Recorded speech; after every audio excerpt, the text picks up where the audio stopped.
Good day. I was always wondering why some marriages, after a fight, they love each other even more. And in another marriage, the same fight, over the same subject, they're ready to call the lawyers and go for a divorce. Why? What is the difference? I was always wondering, why is Switzerland and Yugoslavia, what used to be called Yugoslavia? Why is the Balkan such a mess and Switzerland is not, although it has the ingredients to be a mess? Can you imagine a worse situation than Italians, French, and Germans together? I mean, they have been at each other's throat every world war. Why would they now live so peacefully together? Why did Yugoslavia fall apart and Switzerland is not? What makes the difference? And I came to some very interesting conclusions which I would like to share with you because it has implications for how we manage organizations and how do we even handle ourselves, managing ourselves as well, or our family. It's kind of a unifying principles of what makes for success. I found out that success of any system, whether we are talking a certain person or a family or a business or society, thus it's a unifying principle here. Success in any way that you measure success, whether it is to make $1 billion and to be a billionaire, or whether it is to lie on the beach and collect lint in your belly button, in other words, just to be free. Whichever way you define success, it's a function of, which means it depends on one factor. And please realize, I'm not saying that's the only factor. This is a tip of the iceberg. This one factor is impacted by 4 factors. These 4 factors are impacted by 32 factors. There is a whole pyramid here of interdependent, interrelated factors, and I devoted my professional life now, 30-some years, to learn this map, to see what causes what, so we can predict success of any system. So what is this above the water factor? This is the live or die factor that determines success or failure of any system.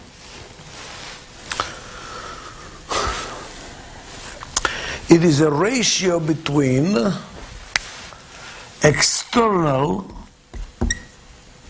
marketing, and I'm putting the word marketing in quotation marks, and internal marketing, which I'm also putting in quotation marks.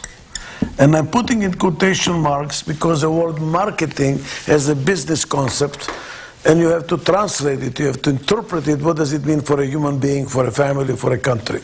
So the word marketing should be understood in its widest connotation, and I will explain it in a second what it means. Let's focus on business because it's clearer now to see it, and then we see how it applies to other systems, micro and macro systems.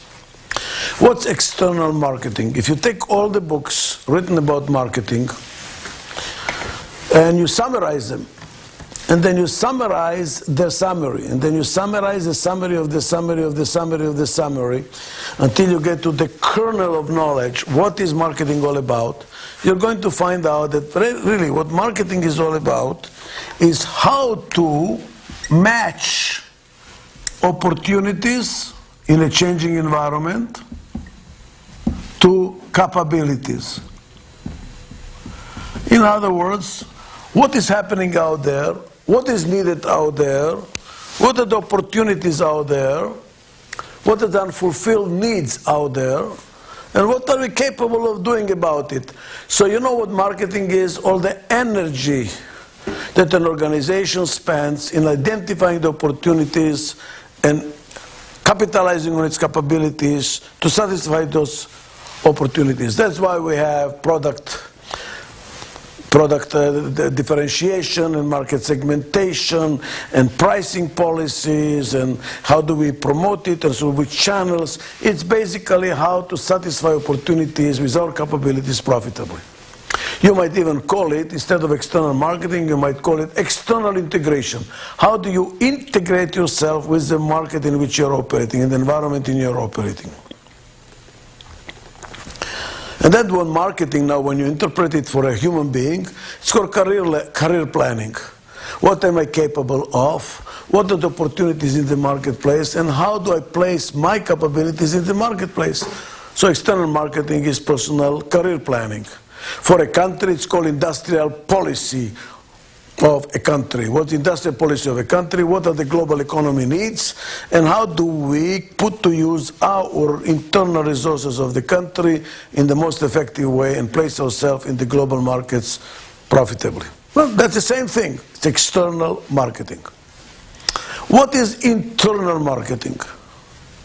Internal marketing is, jokingly I call it, all the blood, sweat, and tears, all the energy that you have to spend inside the system in order to make it do something. In a company, it's called politics, selling, explaining, because as an executive, you constantly have to sell your ideas, you have to motivate people, you have to convince people, you have to direct people, you have to make it happen. In a human being, it's a chatter in your mind, the discussion you have in your own head. You know, what should I do, what I should not do, am I doing the right thing, am I not doing the right thing? That's all the internal selling, internal marketing. And internal marketing, what is it? It's a function of mutual trust and respect.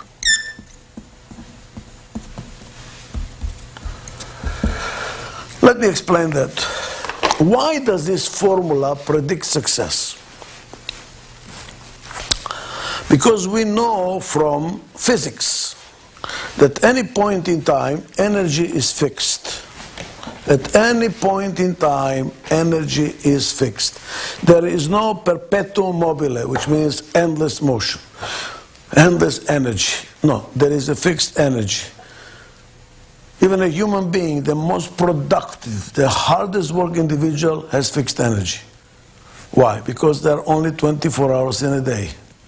Somebody can do more in 24 hours than somebody else, but nevertheless, there is a common denominator. There are only 24 hours a day. You cannot say to somebody, what, you cannot do the job? Get 1 hour earlier. There is no 1 hour earlier. There are only 24 hours a day. There is a fixed amount of energy. Now what I discovered is that this fixed energy gets allocated predictably. You can predict how it's going to be allocated. First, the energy goes to fulfill the internal marketing needs. And only the surplus that's left goes to external marketing. Let me give you an example. God forbid somebody you know was in a car accident and is in a hospital. It was a very bad accident. You go to visit them and the doctor tells you, please, no more than 5 minutes. Why only 5 minutes? Why only 5 minutes? Because a poor person there has only so much energy to give to you. He needs all the energy to take care of himself. That's why. By the way, there is another example. You have a terrible cold. You are sick to the core. Somebody comes to you and says, we have to make a major decision about certain markets or something to do. And what are you going to say? Not now, please. Not now. Come next week. Right now, I have no strength. I am sick to the core. I need all the energy I have to take care of my body. Let's take some examples and see how this formula works. Ready? If there is no trust and respect, what happens? There is a lot of internal marketing. Now we have to work together. We have to decide something. We need to support a decision. We need to implement the decision. If there is no respect, what happens? I don't want to hear from you. I don't know what you're saying. I'm not interested. I don't want your input. And what's happening? We're going in different directions. I might even make a mistake because I didn't listen to maybe what people are trying to save me. There is no trust. What that happens now? Now we kind of ride hard at each other to be sure that they do exactly what we told them to do. Why? Because you don't trust them to do it. All the energy is wasted where? Internally. There is no trust, there is no respect. You cannot turn your back. As a matter of fact, you could tell whether there is respect and trust in a company by body language. You know that? I'll give you an example. If there is respect and trust, what happens? When we make a decision, since there is respect, we look at each other. We all congregate and we look at each other in order to learn from each other. When the time comes to implement, since there is trust, we can turn back to each other and we go and do it. So when we make a decision, we get together. When we have to implement the decision, we turn back to each other and go and do our job. There is trust, respect and trust. When there is no respect and trust, the opposite occurs. Since there is no respect, I don't want to talk to you. I turn my back to you. And since there is no trust, when time comes to implement, I turn and I'm looking at you. Tell me where your back is, tell me where your face is when you're making a decision and implementing a decision, and I will tell you how well the company is managed. The more noise in the system, the more politics, the less energy available to deal with external marketing. If there is no mutual trust and respect, then external marketing is high. If external marketing is high, the total result is low. Success is low. Now let's use some analogies because I think we should not do it mathematically. We should look at it from examples in life. Let's take a human being first. Let's start with the human being. Let's assume we have a human being that his parents inherited him, gave him an inheritance of $100 million cash in the bank. Let's assume that this person even went to Harvard Business School and got a degree, MBA, Master in Business Administration from Harvard. So he really got a good education. He knows about business, good education, and also has $100 million cash in the bank. And furthermore, is very good looking. So he has the looks, the money, and the education. Will this person be successful? It depends. What if I tell you that this person has no self-respect and no self-trust? He doesn't know what to do. By the way, you can be a very good student without self-respect and trust. All you need is to sit on the chair and study and learn it by heart and answer the questions. And nothing to do with self-respect and trust. So here is a person has no self-respect and no self-trust. What does it mean? I don't know what to do, I don't know what to decide, I don't know what people are telling me, I'm not so sure I agree with myself, much less with others. I don't trust myself, I'm scared what to do. What happened with all that education? What happens with all that good looks? What happened with all this $100 million in the bank? It's like a Rolls Royce. You don't have the key to turn it on. You just look at it and say, what a waste. What a waste. What a waste with this person.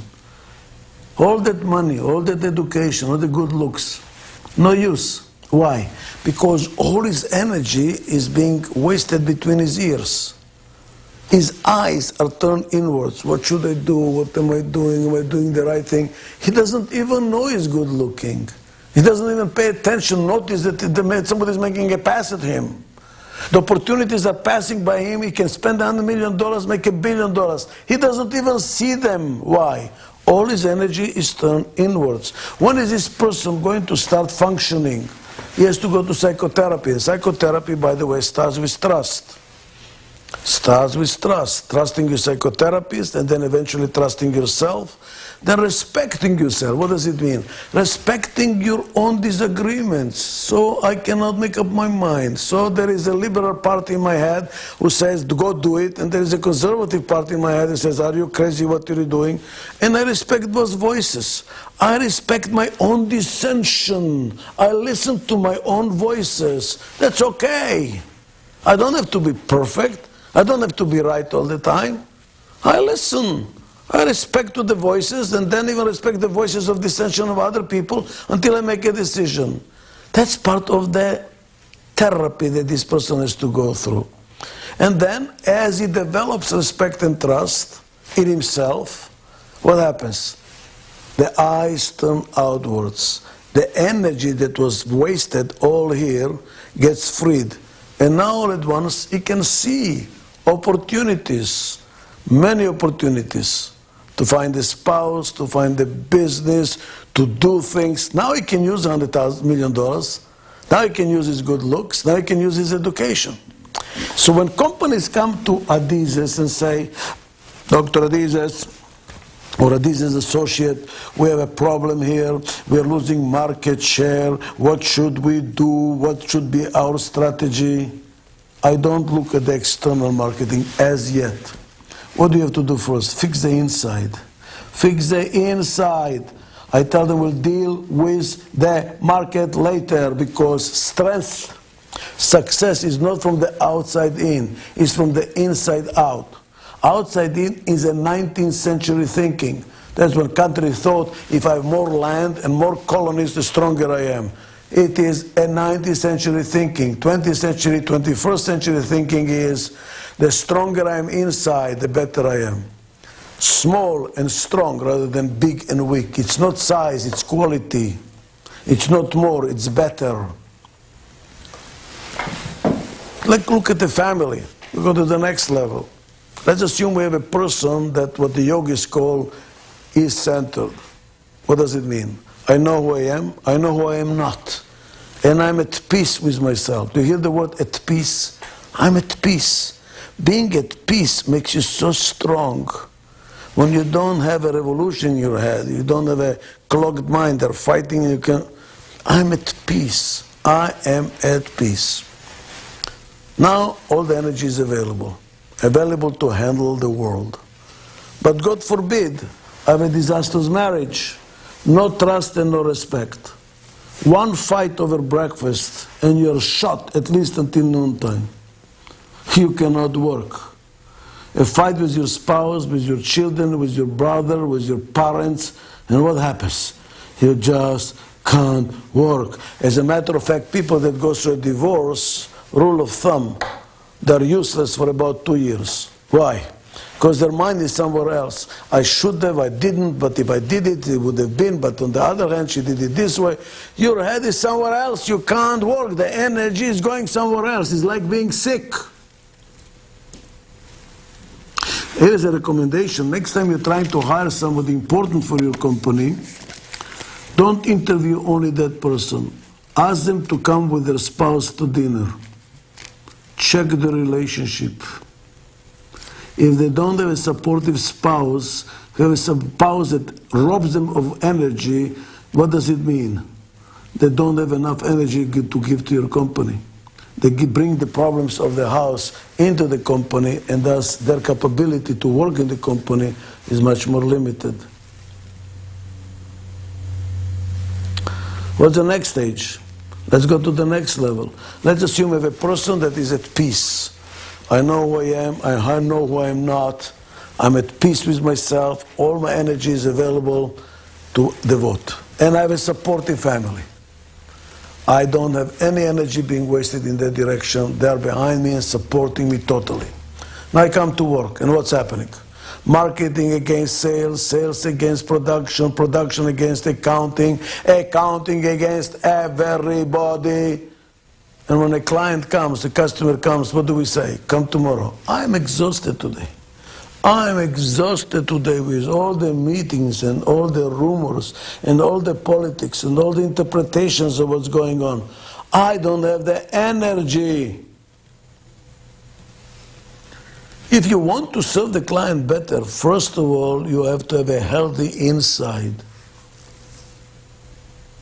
A healthy spirit in a healthy body. That's what the old Greeks used to say for the Olympic Games, right? You need to be healthy. When you're healthy, all the energy is available. If you're in pain in your head, in your body somewhere, you just can't work, can you? Let's go at the country level. I was talking before about what's the difference between Yugoslavia and Switzerland. Well, look at Switzerland. How much internal marketing do they have? Very little. They have a lot of internal mutual trust and respect, don't they? When a Swiss from a German canton goes to visit a French canton, what do they speak? French. And the reverse is true. They respect each other's differences. By the way, what is Switzerland strong in? What does Switzerland really have, come to think of it? Cuckoo clocks and snow. What do they have? Nothing. No oil, no gas, nothing. No minerals, nothing. Cuckoo clocks and snow. So how come Switzerland is so strong? Because they have a culture of mutual trust and respect. And that's what they're exporting, by the way. What is Switzerland strong in? Financial institutions, banks, and pharmaceuticals. Would you put your money in a bank you don't trust? Would you buy from a pharmaceutical company you don't respect? You know what they're exporting?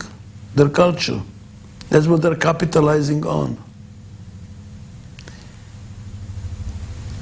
Thus, what is the biggest asset a company or a country or a person can have? It's not what you have, but what you are. What you have and what you do will change with time. It will come obsolete before you even blink your eyes. What you are is forever. The most important asset a country can have. The same thing with Japan. The strength of Japan used to be, still is, but is declining now, was a culture of internal mutual trust and respect. It was one big old corporate Japan. Collaboration, government, businesses, everything together. Tremendous loyalty, tremendous collaboration. That was their strength. There was no internal waste of energy. And look at countries like South Africa. With all that gold and platinum and diamonds and oil, where are they on their map? Same thing with Angola, which has the size of France, arable land, tremendous resources.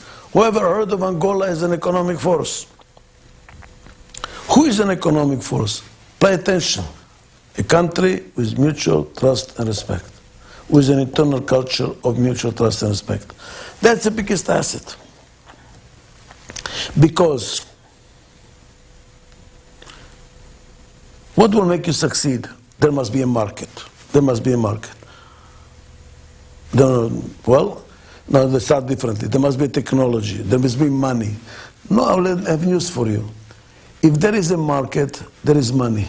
Money will come. Money is chasing opportunities to make money. And you will find technology to satisfy the market. You can buy the technology to satisfy the market. What do you need, however?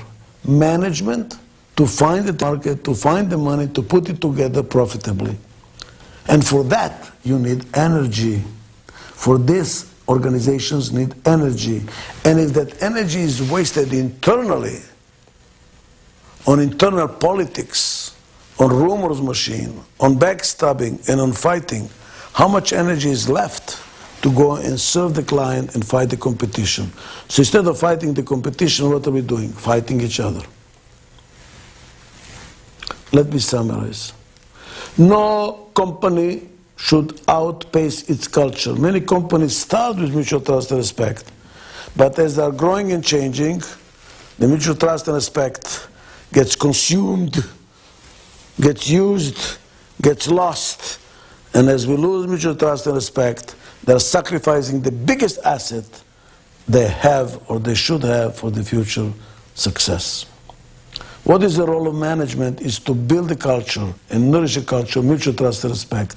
That is your biggest asset, and unfortunately it doesn't appear on the balance sheet, but it should. Thank you very much. To learn about the Adizes methodology of management, beyond the top leaf recorded lecture you've just seen, we encourage you to use one of the Adizes programs, publications, and/or worldwide consulting services. These provide proven paths to obtaining deeper knowledge and breadth of the Adizes methodology.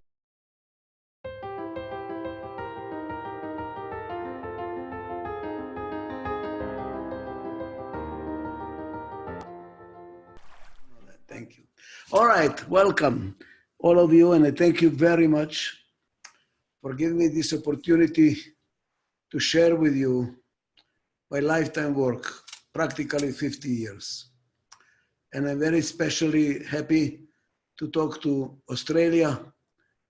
Years ago, I used to come to Australia every month, and I was told that some of my clients, actually my friends, maybe in the audience, if you can raise your hand so I can see you, I miss you. Ian Gandel, are you there? And Jack Cowan, are you there? Oh, great. Well, I worked a lot in Australia, and I look forward coming back because I love that country a lot. Well, some of you already heard me in the past, Jack and Ian. Hopefully I will show you some new material. What is this Adizes methodology all about? What is it? What is it that I got? Right now, it will be 20 honorary doctorates about it. And yesterday I was told I get from the International Academy of Management Lifetime Award in October. What is it? What happened here? Here is what it is. I'm giving you the summary of the methodology.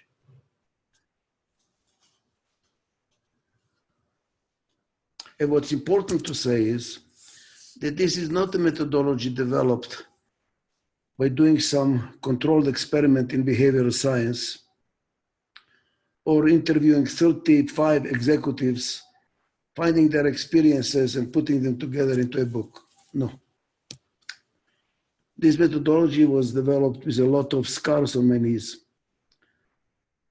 Because years ago, when I started consulting, I found out something very interesting. And it is, consultants give you advice, but that the problem of implementation is left open. Then I realized I was teaching at Stanford, Columbia, UCLA. We don't have one course on implementation. And the real success, ladies and gentlemen, is implementation. It's better to have a mediocre strategy that you implement than have an outstanding strategy you don't implement or implement badly. The secret of success is in the implementation. And we don't teach it in business schools. And most consulting firms still claim they know how to do implementation, but they really don't. Or they create a lot of conflict, a lot of bloodshed through the corridors. So I gave up my university professorship, lifetime appointment, which was a big sacrifice, and went to the real world to say, how can we implement efficiently? Without bloodshed, without destructive conflict. How can we do that? And that was the purpose of the Adizes methodology. Working with companies and learning, trying, learning. And I can share with you that I'm proud to say we succeeded.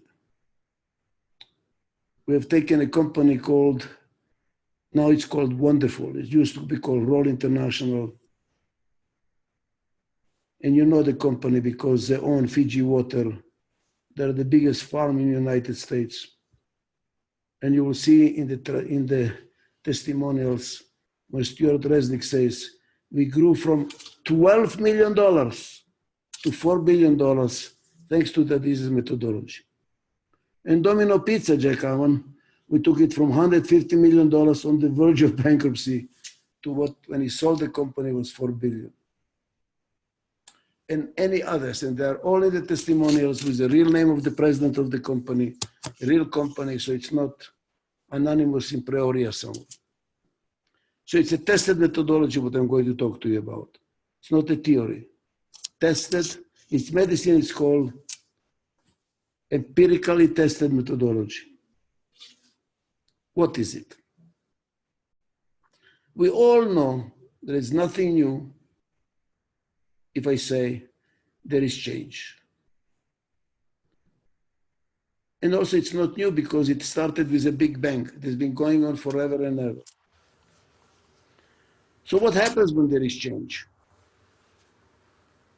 Right now we have change, trade war, China, United States. I mean, we are having so many changes going on every day. You wonder what's new. Whenever there is change, what is change really? That something new is happening, something new. Some new law, some new economic situation, some new technology, something new. And because it's new, you have to make a decision what to do. You cannot repeat a decision because it's new. You have to decide. And because it's new, there is uncertainty. Should I go left? Should I go right? Should I stay? Should I go forward? What the hell should I do? That's why we scratch our head when there is change and we say, wow, we have a problem here. What should we do? And the problem is uncertainty. When you look into something new, there is uncertainty. But deciding is not good enough. Many of us decide to go on a diet. So we decided. Nothing happens. Or we decide and then we stop. The secret, as I said in the beginning, is implementation. But there is another problem with implementation. There is risk. It might not work. Thus, whenever there is change, there are problems. And what's happening, which is new, is that our rate of change is accelerating. Accelerating, like never in the history of mankind. Technologically, economically, socially, you name it. And because change is accelerating, problems are accelerating. Our grandparents were not as rich as we, but they were happy. They had more free time. Our standard of living has gone up, but our quality of life has gone down. We are stressed. We are running from one problem to the other. Before you finish one problem, the next problem is being born. We are stressed. Show me a more developed country and I will show you more stressed people. So what to do? What to do? But you know something? Problems are really not problems. Problems are also opportunities. Why? Because if change is happening, it's not happening against you particularly. It's happening to the whole country. It's happening to your industry, which means the first one that will know how to handle change faster and better wins the war. And your competition is left behind. You will go forward. I'll give you an example. I'm now in Mexico, and the business community here is very much worried about the new president called AMLO, because he has these socialistic tendencies. Some of them worry that maybe it's going to become Venezuela, and they're paralyzed. And I tell them, don't. By the way, I have a book about it, small brochure called How to Manage in Time of Crisis. Strongly recommend you look into it. No, don't do that. This is your best time now. Why? Because when everybody else is paralyzed, you move forward. And what does it move forward? Not in the marketplace, in cleaning up the house. Cleaning up the organization structure, reward systems, information systems, supply chain, reward systems, things you did not have time before as you were running, as you were trying to conquer the market. Now, leave the outside alone. Look at the inside. Because, hear me well, no company should grow like this. Because if you grow like this, eventually it will fall. Why? Because building a company is like building a high rise. You build a building with 3 floors. Now the market is very good. You add the 4th and the 5th and the 6th floor. What's going to happen? It's going to collapse. Why? Because the foundations are for 3 floors. So what do you need to do? Grow, grow, grow, grow. Stop. Fix the inside. Fix the foundations. What does it mean? Do we have the right mission? Do we have the right strategy? Do we have the right structure to deliver the strategy? Do we have the right information that tells us how the strategy is working? Do we have the right reward system? Do we have the right people? Do we have the right training? Fix it. Now the foundation is stronger. Go up again. Foundation is stronger. Go up again. That's how Stuart Resnick built the $4 billion company from 12 million. Look at my website. I'm not selling you goodies. So, whoever is focusing not only on the outside, but also on the inside, will win the war. Then you will have sustainable growth. And that this methodology is not looking at the outside. There are many consulting firms that will help you with strategic planning. Do it. We look at the inside. How to make the machine work perfectly well. How? Well, I already said. You have to decide and you have to implement your decisions. Some people stand at the intersection, which is something new, and they don't know what to do. Should I go left? Should I go right? Should I go?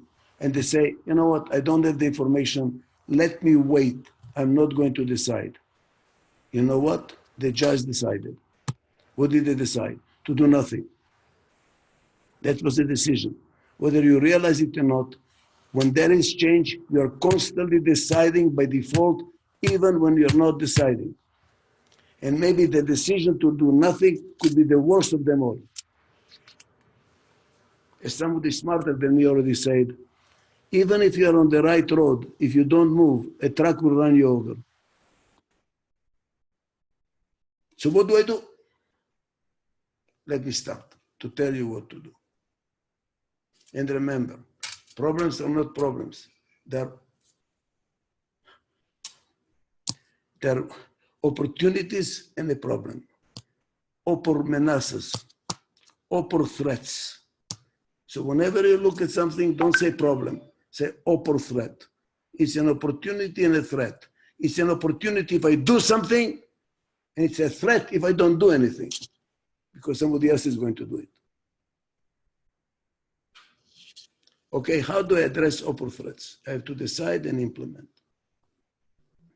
Now here, this is very, very, very important what I'm going to tell you now. Please. It is like having 2 books. One book tells you how to make good decisions. The other book tells you how to implement decisions. Don't confuse the books because they're incompatible. If you use the instructions how to make good decisions, in implementation, you will have a disaster. If you use a book on how to implement well in making a decisions, you will have a disaster. 2 different books. What are they? Would you agree with me that nobody is perfect? And by the way, if you have doubts, ask your spouse. She will tell you, you're not that perfect. And because nobody is perfect, there is no person, no executive, no prime minister, no parent, no wife. There's not even a perfect flower. After a day or 2, it's already not perfect because of change. Since there is no ideal executive that will always make the right decisions at the right time and never fail, does not exist. What do we need to make good decisions? Because an ideal executive does not exist, does it mean that all companies will be badly managed? No. What do we need? A complementary team. You are strong in my weaknesses, and I'm strong in your weaknesses, which is, by the way, called a marriage. Look at the person you married. You married somebody who is significantly different than you are, complements you. You alone cannot raise children. The children will suffer. That's why you will say, this child needs a mother in the house if you're a divorced man. In reverse, if she is raising a child alone, she will say, this child needs a man in the house. I cannot be a man and a woman. I cannot be that masculine and feminine energy together. Marriage is a complementary team. Raising a company, building a company is like raising a child. You need a complementary team. That's why we have to work together. And we learn from each other. And we listen to each other. That's called democracy. We have opposition and we have liberals and we have conservatives. That's exactly what we need.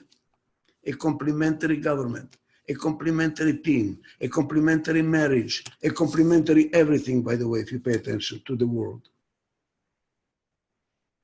But what do we need for implementation? God forbid you do implementation in a democracy. What you get is chaos, anarchy. You're moving at the speed of mud. Once a decision is made, we go into the dictatorship. Enough, thank you very much, do it or buy a ticket to Latin America.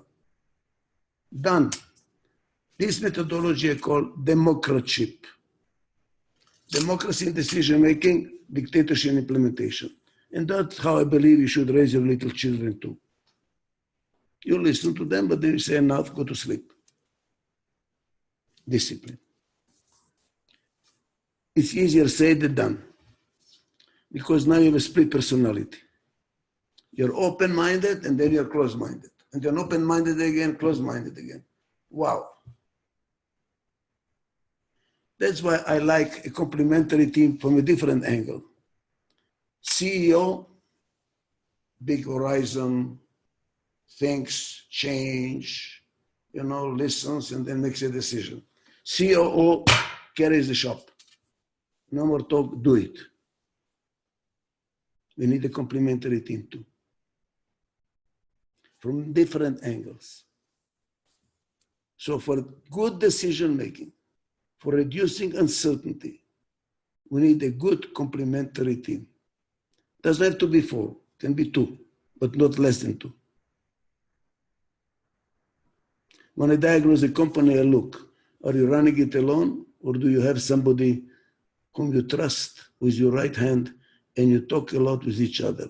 What do you think? What do you think? What do you think? What do you think? But whenever you have a complementary team, what's going to happen? Conflict. Why? Because we think differently. The conservative usually thinks about the past, from the past to the present. The creative, entrepreneurial looks from the present to the future. These entrepreneurial types don't remember what they had for breakfast. Like the founder of CNN says, all I remember is tomorrow. The conservative, thoughtful, linear thinker will tell you what happened 20 years ago one Friday afternoon. Because they pay attention to the details. And it's going to be conflict. They see the world differently. They have different priorities. They advance at different speed. And this conflict can be destructive. Look at a marriage. Just look at whom you married. They're complementary. Do you have conflict? I believe so. God forbid you don't have conflict. Your marriage is dead. And that conflict can be pretty bad. Can lead to divorce. We don't communicate. We don't understand each other. Can't take it anymore. The pain is too big. Same thing with partnership in a company. They started together, down the road, they split. They cannot stand each other anymore.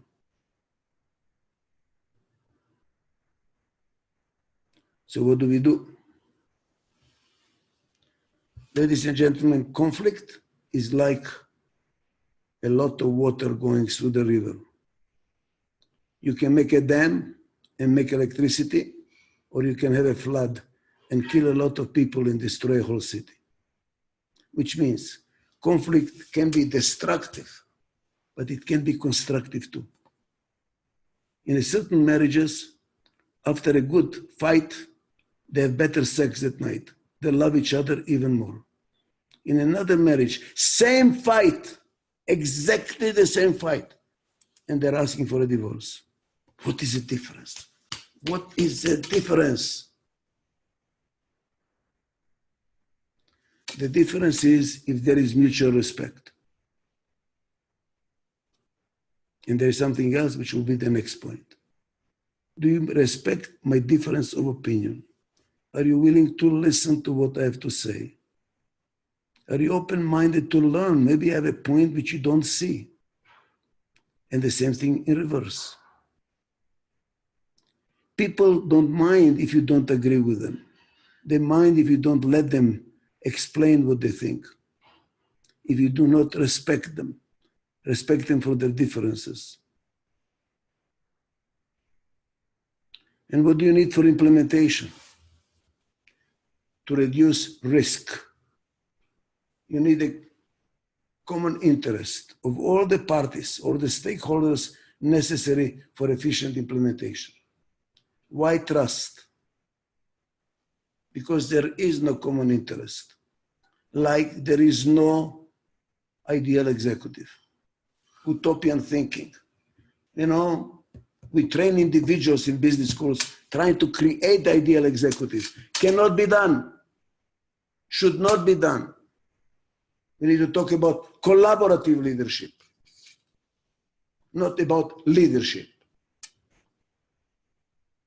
And by the same token, there is no common interest. Guys, don't dream.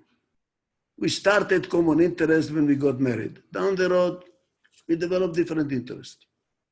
Same thing in a company. We started together. You have children, I don't have children. My children want to continue the company. Your children don't want to continue the company. Guys, life is changed, for goodness sake. I changed my anticipations. I changed my needs. I changed. So what do we do? And that lack of common interest can create a lot of conflict. Destructive conflict, unless there is trust. And what is trust? How important is it to you? More than to me. We'll do it your way. Next time when it's very important to me, you'll do it my way. And I trust you that you will reciprocate. That is trust.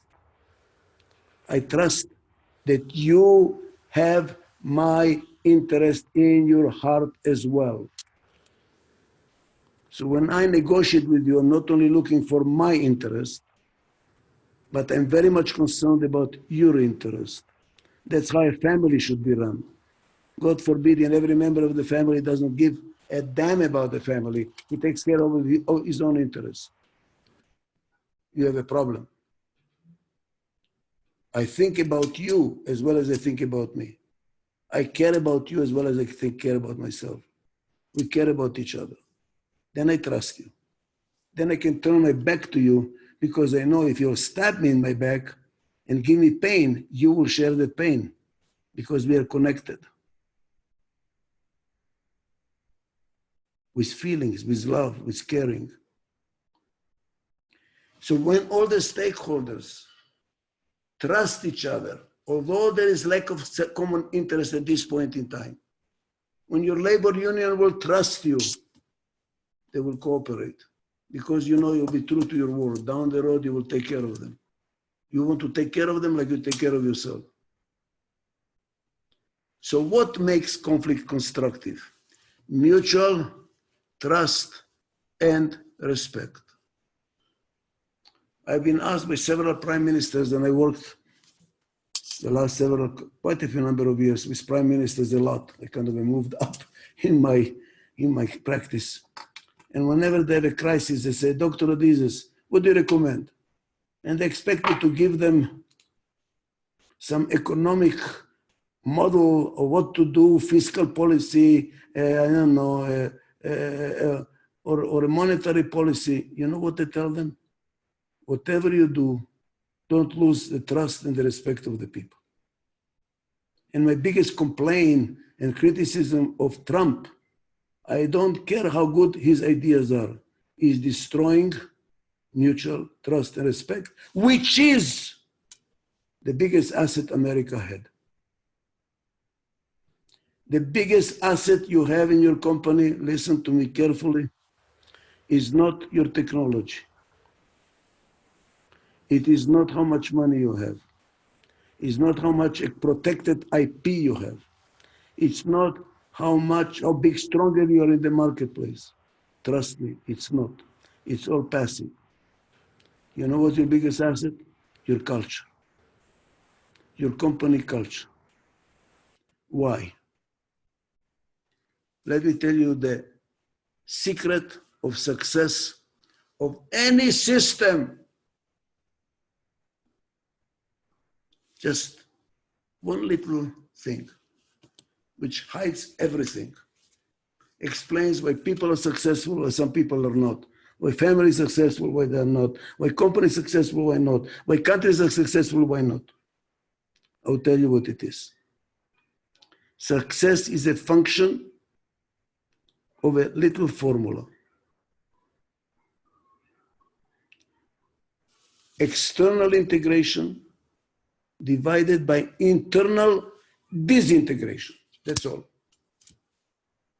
What is external integration? This is all your strategic planning, market planning, penetration of the market. What does it really mean? Take all the books of marketing, take all the books of strategic planning, cook them, and find out what is the essence. You know what the essence is? To match, to integrate your capabilities with the necessities of the marketplace, which are changing. If you can match it, capabilities to necessities, to demand, to needs, you're successful in the marketplace. And the whole marketing planning and whole strategic planning is to find out where do we put our capacities, capabilities, knowledge to use in the marketplace. And it's measurable. You know what's measurable? How? Repeat sales. Are they coming back? Because if they're not coming back, you're not satisfying their needs. That's external integration, integrating yourself with the external environment. And what is internal disintegration? All the fighting, all the rumors, all the backstabbing, all the misunderstandings, all the pain we have inside the company when we do not respect or are being respected, when we don't trust or we are not being trusted. And why does this formula predict success? Because energy, we know from physics, is fixed at any point in time. There is no endless energy. Even the most productive person in the world has only 24 hours a day. Fixed. Fixed. And when you have internal disintegration, it takes precedent over external integration. If you fight with your wife for breakfast, you come to work on your knees till noontime. You cannot work. And if there is fight within the company, you cannot work. I had examples, quite a few in my 50 years of experience as a consultant, where the company has a technology. Oh my God, innovative technology, the best in the world, honestly. The market is dying for their product. Investors are begging to invest. The company is failing. How can it be? The partners are fighting.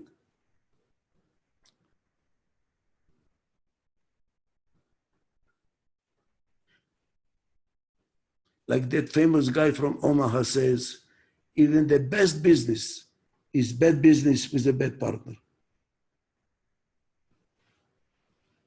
You go through a divorce, you cannot work, the company will be failing because all your energy is going into the divorce. Internal disintegration takes precedent over external integration. I would recommend to you an exercise. Please, look at your calendar for the last 3 months.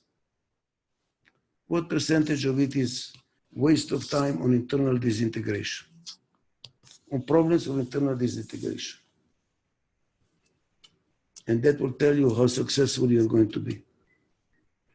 But now notice, in order to minimize internal disintegration, you have to devote some time to keep that internal disintegration from happening. It's like calling maintenance, taking the car to the garage so it does not break down, going annually to the doctor to check you so you don't develop a disease you don't know about. Same thing is true for a company. Adizes methodology recommends annual checkup, even if you feel good. Because annual checkup can discover things you don't know. You think everything is okay, but it's really not. And then do something to close the holes, to fix it preventatively.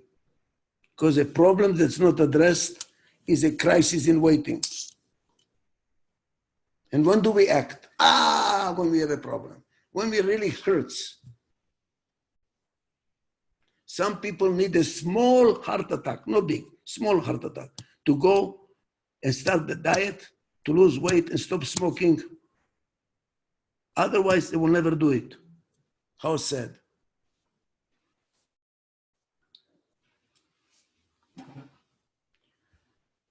The role of management is to minimize internal disintegration so energy can be devoted to external integration. That's why companies grow. You do this to minimize internal disintegration. Now you go for external integration. Wow, we grew too fast. We grew too much. Fix the inside again. Go up. Fix the inside again. And you will be very good when you will do both of them simultaneously. And that's what the DISintegration program does. We said to you, devote 2 days a month. 2 days a month to fix the inside. And the other 20 days to fight the outside. Doesn't have to be 50-50. But you must devote time to the inside. Not to manage day to day, to change. What do we need to change? Because if the outside is changing, you better change the inside too. I'm now in Guadalajara. I'm sorry I cannot show you where I live. I live on a penthouse, 17th floor. In front of me is a big shopping center. And Ian, I told your father to come and see it. It's unbelievable.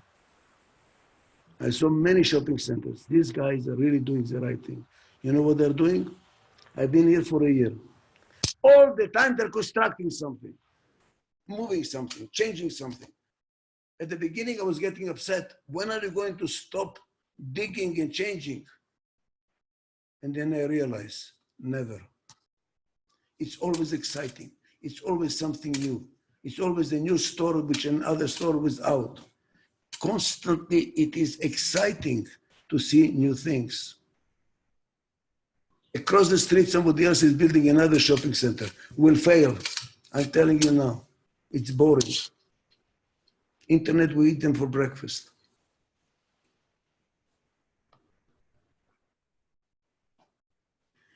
Continuously fix the inside so the energy can be devoted to the outside. And I have no time to tell you about this program. There are 11 steps. If you do all the 11 steps, you're a Rolls Royce, continuously. At the beginning, we will do it with you. Then we will transfer the technology to you, so you do it. We are like therapists. I don't want you to be in therapy more than a year or two. From there on, you can cope with the changing environment by yourself. That is our goal. We are proud of every one of our clients that graduated. Then they come to conventions to be updated. And I love to see them. And what does it mean to fix the inside? Let me tell you something I was concerned about, or I was debating about for quite a while. I was wondering, why in Russia, the Russians make a hole in the ice in the middle of the winter, jump into the freezing water, come out and they're invigorated. Wow. Or in Finland, I hear, they go to the sauna, sweat, go out, roll in the snow, go back to the sauna. This is an enormous amount of change. Cold, hot, cold, hot. If I did this, I'm sure I would have got pneumonia and died. There is no question about it.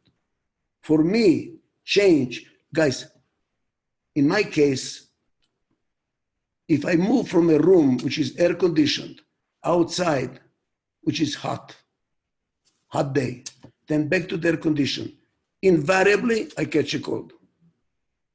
I start sniffing. I get sick. Small change from an air conditioned room to the outside, to the garden. And these guys jump to the freezing water and feel invigorated. What the hell is going on? I'll tell you what's going on. They are used to change. They train their body to continuously change. And what does it mean to change? To be healthy. This is my latest insight. There is a lot of literature. What is the purpose of a business organization or any organization? University, non-for-profit, I don't care. Any organization, government too. And for business organizations, the economy has got us into a hole, I believe, and I'm an economist, unfortunately. And they say the goal is return on investment, earnings per share, the profits in the long run. Sustainable profits in the long run. I have news for you, wrong.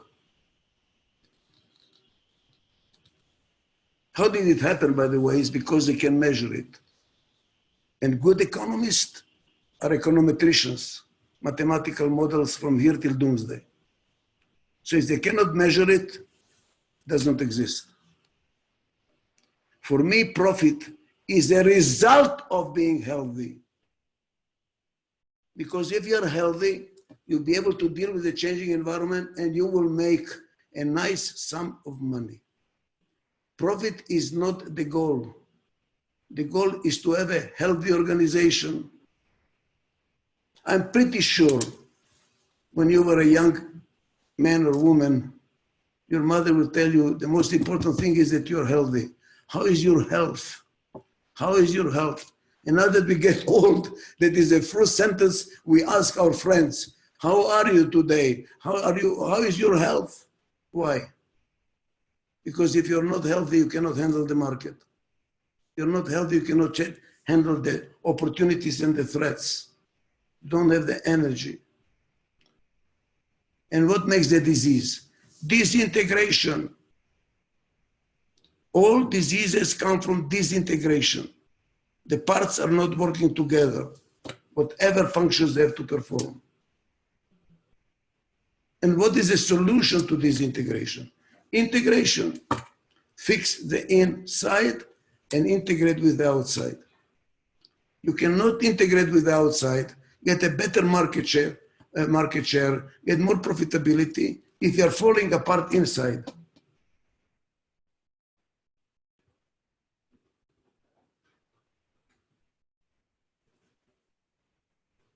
The purpose of the Adizes methodology, with its 11 steps, which is a program, systematized program, which will take 2 days a month.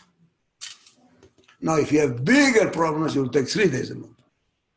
And if you're really doing very well, it will go to 1 day a month, no less. You have to devote time to fix yourself ongoingly in a systematized way so that we can transfer the technology to you and you do it yourself.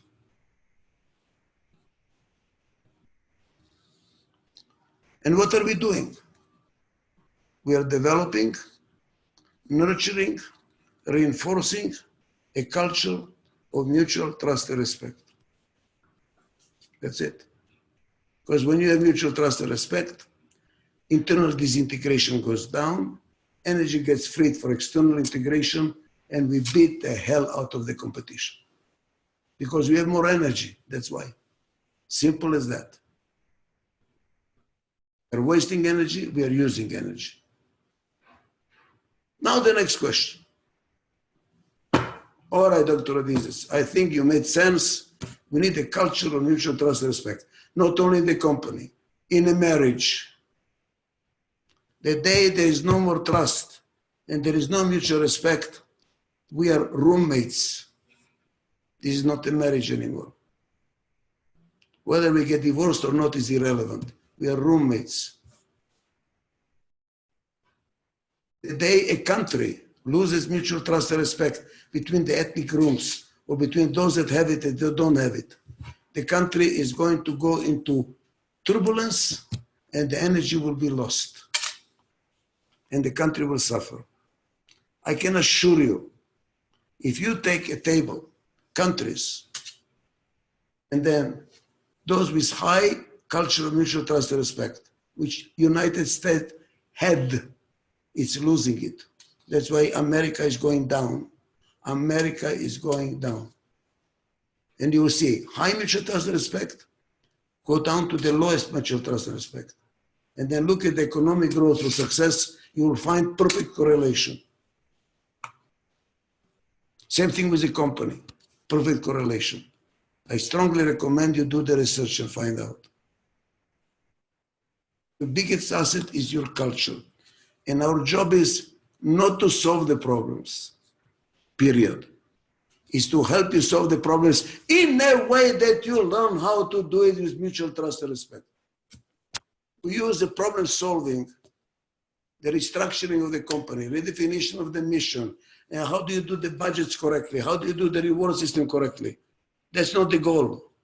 It's a vehicle to develop mutual trust and respect. And what does it mean? To heal the company. Do you realize that the word heal comes from the word to make it a whole? And what is whole? United, integrated. Like psychologists say, wholeness or illness. And our job is to make you a whole. And thus to make you healthy. And to teach our clients how to remain healthy. Our success is when a client gets used to continuously change without considering as a threat, but as an ongoing opportunity to beat the competition. How to do it? And I spent years, trial and error, until I found the formula. And those of you that know PAI, it follows PAEI. You will have mutual trust and respect if the following 4 factors exist in the company. First, and by the way, it applies to marriage. I spent the last 2 years publishing a book called The Power of Opposites. How to apply Adizes methodology, which was successful in companies beyond belief, to family. Because a family is also an organization. And it's also a business. You need to have a budget, capital budget and operational budget. And you have to have a structure. Who does what? And you have forum for decision making. Who really decides? The days when the men decided and the woman said, yes, sir, are gone. Well, how do we decide together? Who really decides? And now the children are taking over, by the way. In many families, the children decide. So I wrote that book because I found out the principles that I'm speaking to you apply to business, to personal life. You have to be together too. You have to reduce your internal disintegration, called noise in your head. How much noise do you have in your head? Because when you have noise in your head, your eyes are not looking out, they're looking inside. You do not see the opportunities. You do not see the threats. You're busy inside your head. So this methodology applies to person, family, business, and country. So what do you need? First, you need a collaborative process of decision making. How can we work together when we have different interests and different styles? Wow. How?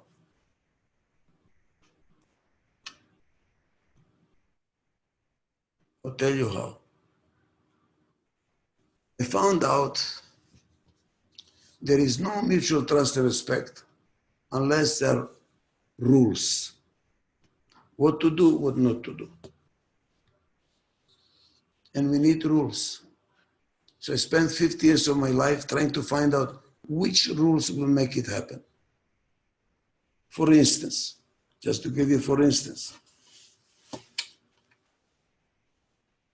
there are 4 different types in my methodology.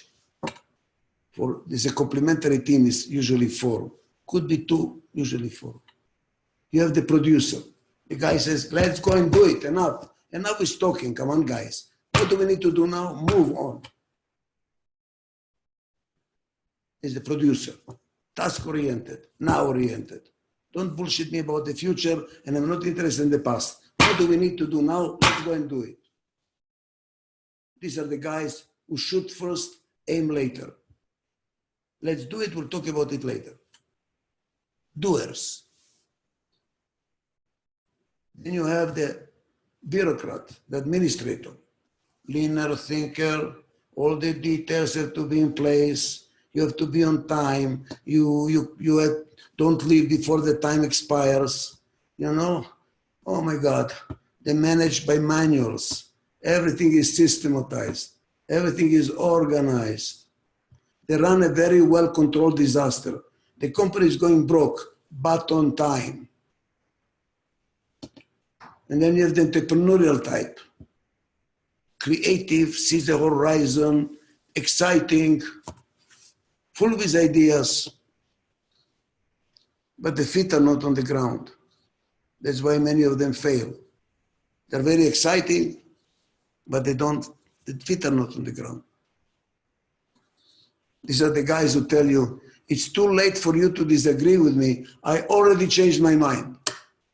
Do you realize Trump, in the same sentence, he says 2 opposing ideas. He opposes himself in the same sentence. Because he thinks while he's talking, while the administrator will not open his mouth until he's sure what he's going to say. They're different. And the 4th one is an integrator. Come on, guys, let's work together. Let's understand each other. Let's not fight, you know. Look for harmony. We need all the 4, but they need to work together. They have a different approach to time. The doer wants it now. The bureaucrat, the administrator tell you, no. It will take 2 years to make it happen because he has to look at all the details. The entrepreneurial type says, it should have been done yesterday. What's wrong with you guys? And the integrator says, guys, let's understand each other. We need discipline, how to work together. And for you to remember this, I'm using a song by Garfunkel, Simon and Garfunkel. Don't walk ahead of me because I might not follow. Don't walk behind me because I might not lead. Walk beside me and be my friend. We teach you, it takes 4 days, by the way, to teach this. How to walk together. How to walk together. Don't outpace me. Let's walk together. And that must be a discipline.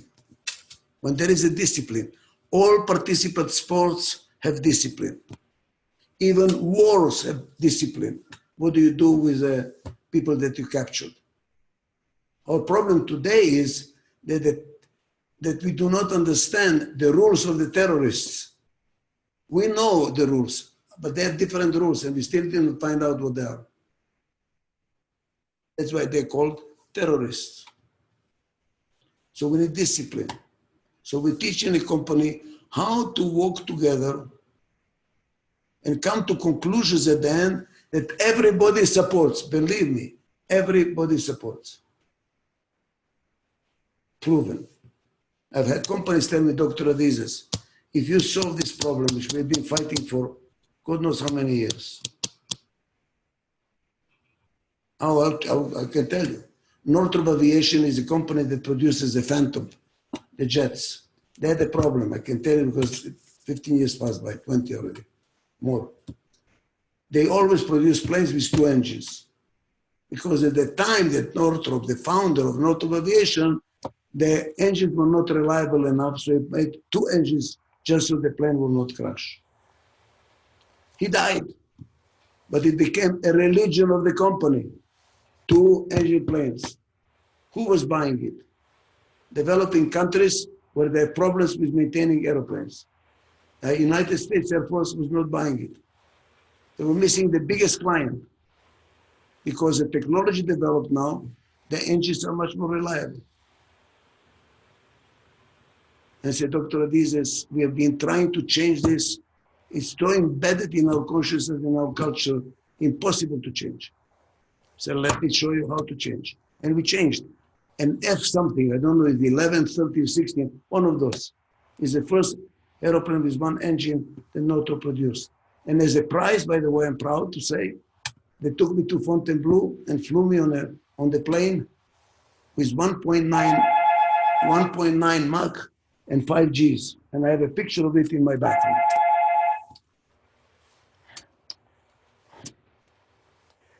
And so we solve those problems by having systematized process of working together, which you can apply in your family life, which you can apply in your personal life.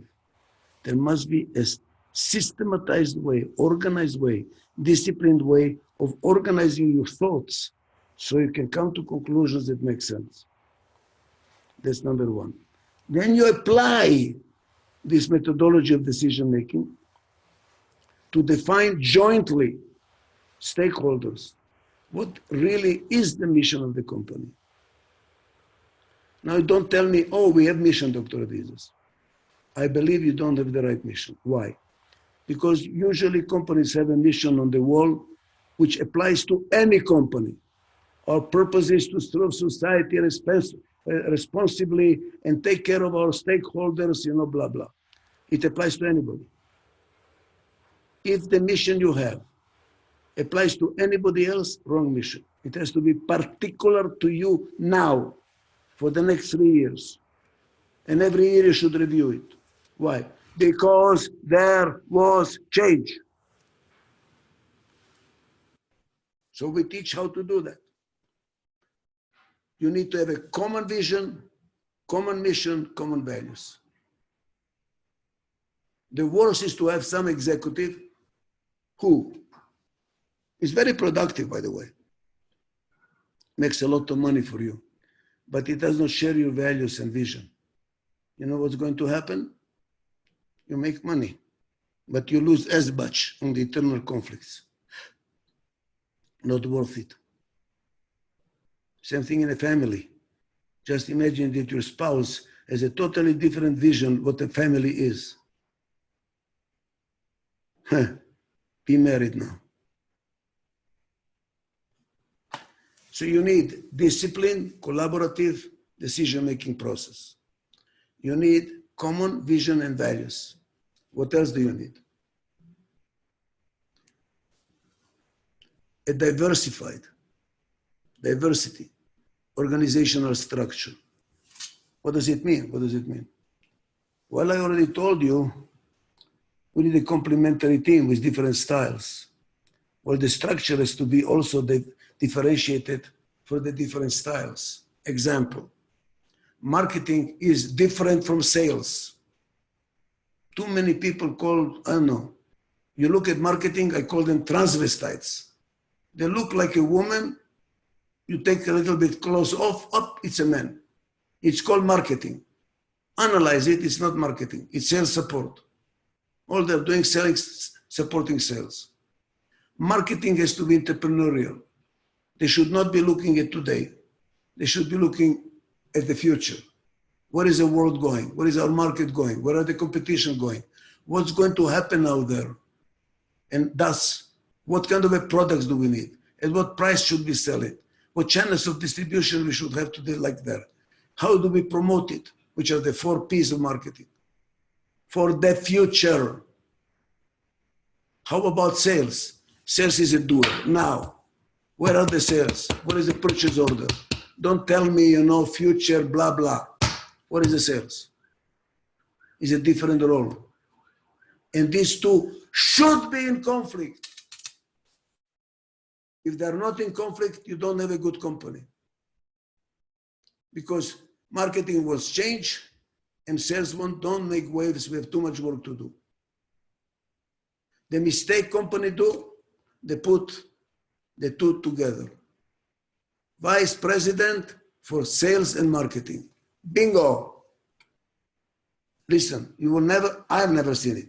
VP, vice president for marketing and sales. Never. It's always vice president for sales and marketing. You know why? When you put it together, sales is more important than marketing. And then marketing becomes a sales support function.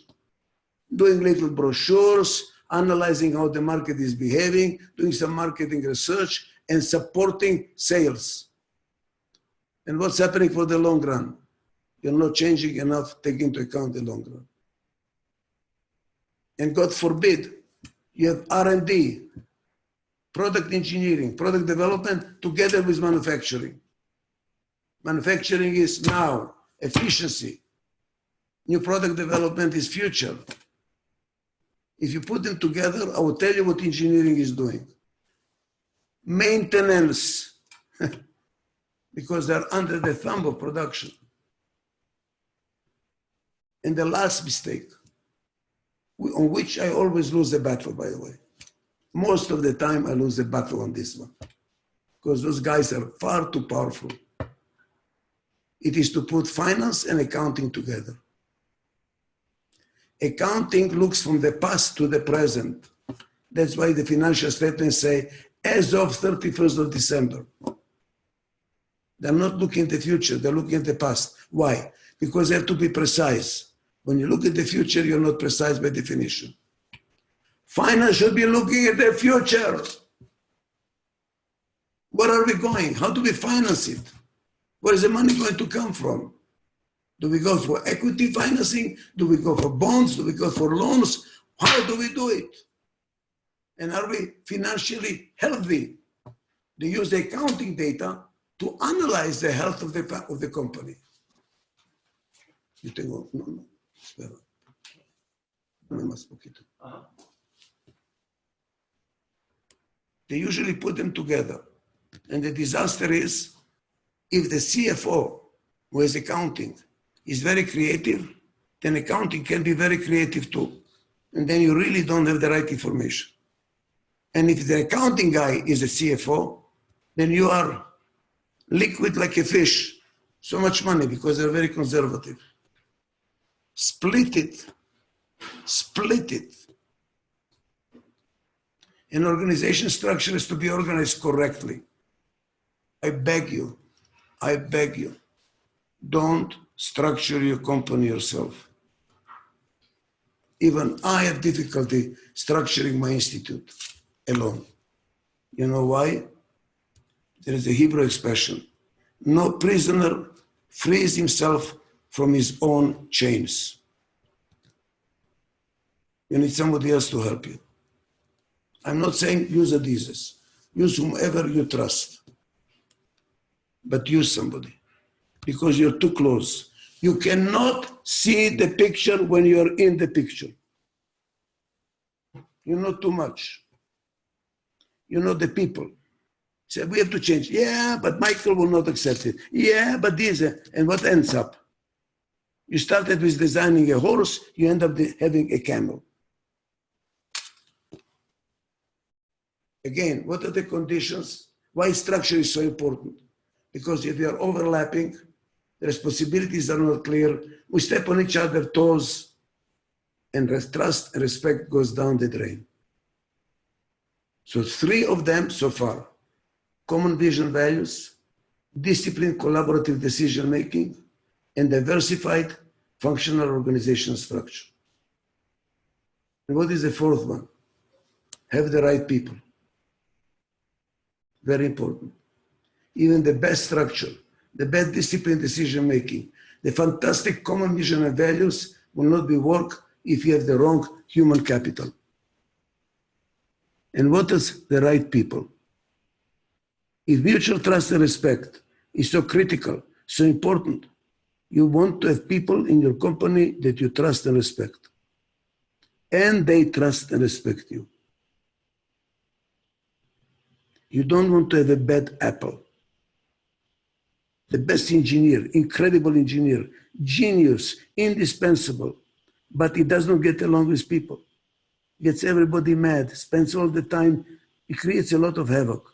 You know what should you do with him? Give him a title, put him in a cage. Anytime you need information, give him a banana, take the information, but don't let him in the corridors. A good leader is not what you know, not even what you do, because other people should be doing, is what you are. Do the people respect you? Do the people trust you? Look at my hand, please. Which finger is the most important finger? Many people believe this finger, pointing finger. This is true for a small company. You don't participate with your son, 3-year-old kid, should he go to sleep or not. You tell him, go to sleep, and that's it.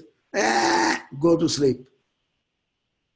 But when the child is not 3, but 40 years old, if you do this, we are in trouble. Which finger is the most important one? This one. Do you know this is not a finger? It's not called the finger, it's called the thumb. In some languages, it's called handmaker, because this is the only quote-unquote finger that works with every finger. It makes a hand. If you don't have a hand, you don't have a finger. If you don't have a thumb, you don't have a finger. If you don't have a thumb, you don't have a hand. A good leader is this, guys. You don't do, you make other people to do.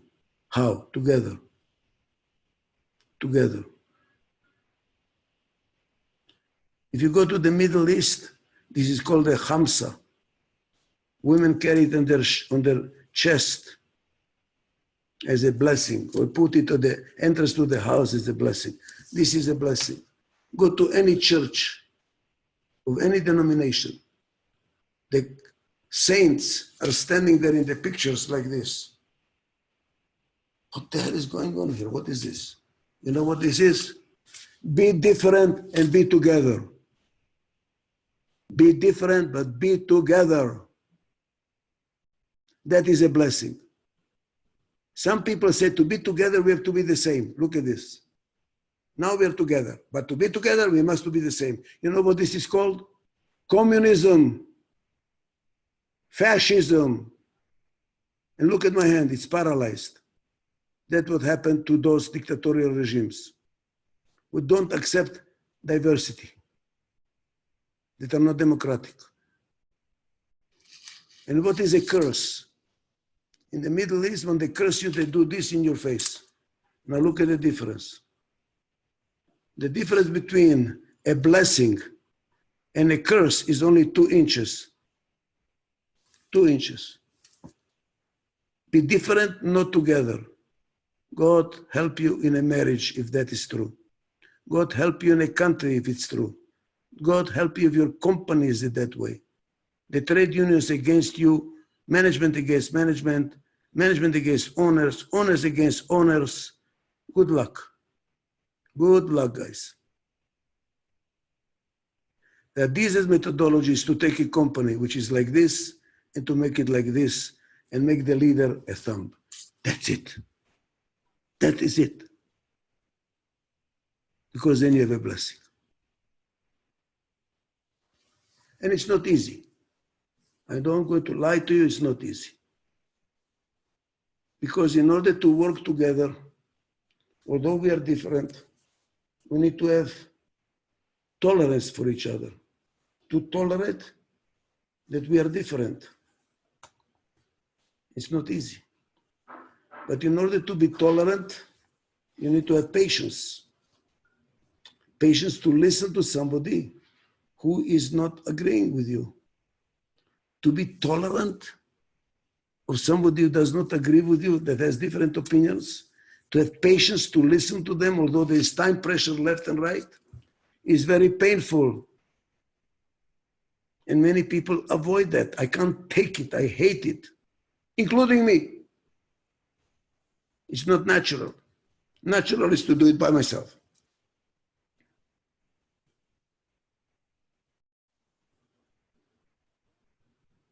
In Hebrew, the word patience, tolerance, and pain have the same root. That's how I discovered this. Same root, SVL. So what we are teaching you guys, if you join Adizes, is how to breathe when you're in pain. And eventually, it will not be painful anymore. It's like exercising. At the beginning, you're stiff and it hurts. Later on, you say, wow, I love it. But it will take some pain. I will lie to you if I tell you there is no pain, it will be all exciting. Not at all. Probably the first 3 months, you're going to be wondering why the hell you got involved. But it's like good medicine. It's like good exercise. You don't like it at the beginning, you're sore, your muscles hurt because you're waking them up. And then what happens? You get addicted to it. Especially if you're an IT company, high-tech company. This is a great advantage to you. Because your biggest asset are the people. If they leave, you're in trouble. And there's a very high turnover in IT and high-tech. But with Adizes, that they got used to this new culture, people don't want to leave. We have examples where they offer them a bigger salary across the street. They say, I'm not going there. I love where I am. With a culture where I'm being listened, and I listen to others, and we have camaraderie, and we support each other, and we trust each other. Why the hell am I going to go somewhere else just for money? That's how you keep your people, guys. That's how you keep your assets.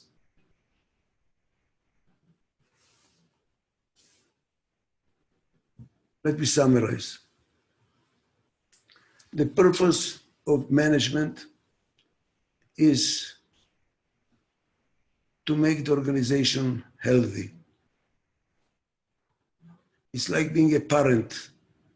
Your role as a parent is to be sure your children are healthy, mentally, physically healthy. And if they're healthy, they will succeed, whatever they do. In order to be healthy, the company needs a process, needs a culture of integration. And there is no integration without mutual trust and respect. And to develop mutual trust and respect, we need common vision, values, collaborative decision-making process, highly disciplined. We need a functionally diversified organizational structure. And we need mature people. People that command respect and trust. If we do that, internal disintegration is minimal. It will never be zero.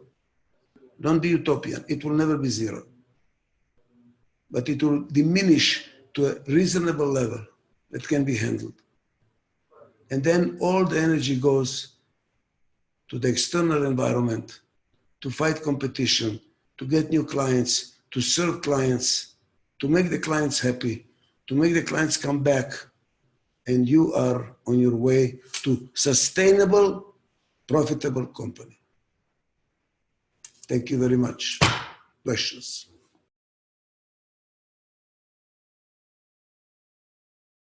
What makes a good leader?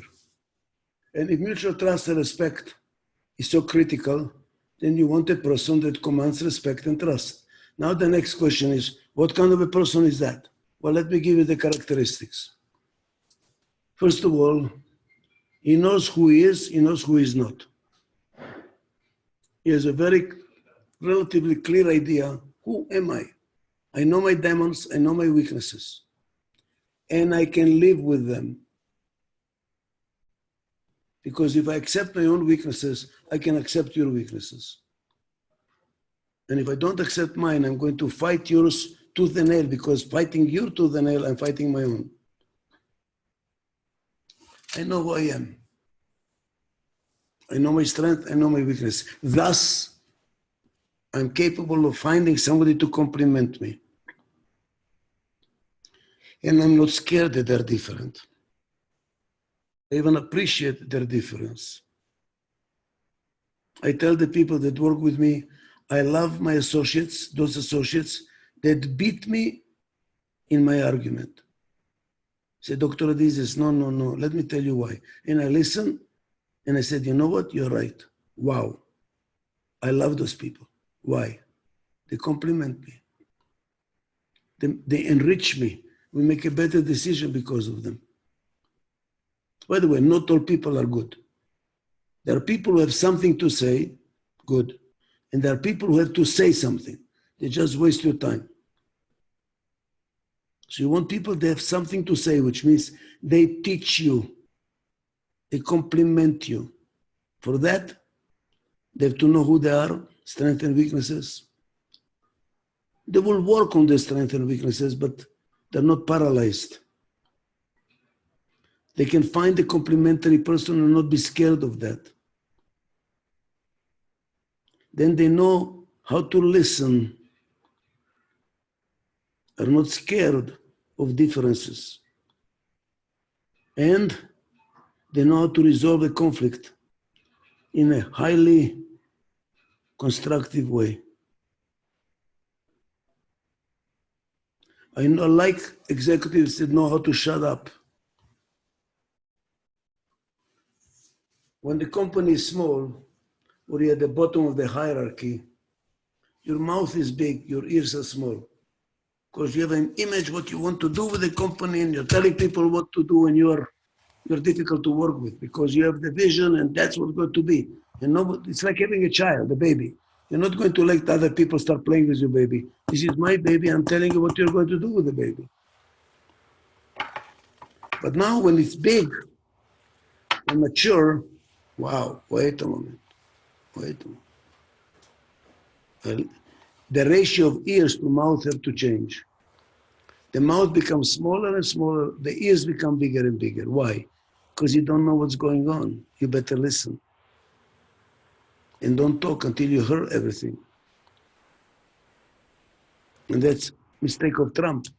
His ears are small, his mouth is enormous.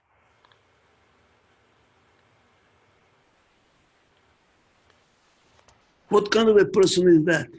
And I found out in psychotherapy, psychology, they're called self-actualized people or mature. That's what's called mature. They're not, childish. They're not yet 16 years old, fighting Papa. But they know what they are, they know what's right, know how to take pain, you know how to handle it. That's kind of a spouse you want too, by the way. That are even killed. They have a strength and they have a weakness, but you can work with them. That's why I call them mature or self-actualized. Not just any person with a style. It's not enough. Or you might call it emotional intelligence high. I use a mission analogy, a certain analogy to make the point, so maybe you will remember. You probably remember, I don't know whether they're still showing it on TV, but there used to be a program called Mission Impossible. and they will get together, they will turn a tape recording, and the tape recording will be like this always.